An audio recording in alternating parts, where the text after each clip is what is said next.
একটি পুরাতন খবর আবার নতুন করে বলছি।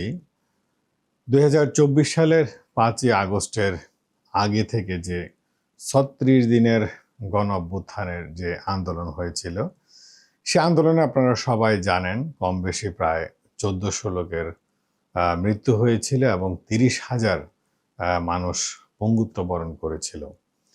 এমন একটি ঘটনায় কিন্তু আমাদের প্রতিবেশী রাষ্ট্র ভারত কখনো এটা নিয়ে উদ্বেগও জানায়নি এবং এটা নিয়ে কোনো আলোচনাই করেনি।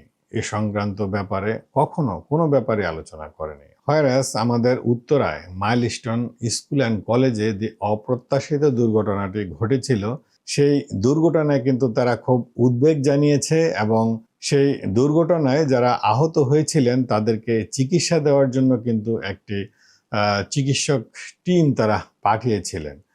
তো আমরা যদি ২০২৪ সালের ৫ই আগস্টের যে ১৪০০ লোকের মৃত্যু এবং ৩০ লক্ষ লোকের আহত হওয়ার ঘটনায় তারা মিনিমাম কোনো উদ্বেগ অথবা এই ব্যাপারে কোনো একটি শব্দ বাক্য উচ্চারণ করেনি, সেখানে মাইলস্টোন স্কুল অ্যান্ড কলেজের এই দুর্ঘটনার ব্যাপার নিয়ে এত কেন উদ্গ্রীব হলো? নিশ্চয়ই এর পিছনে কোনো কারণ রয়েছে।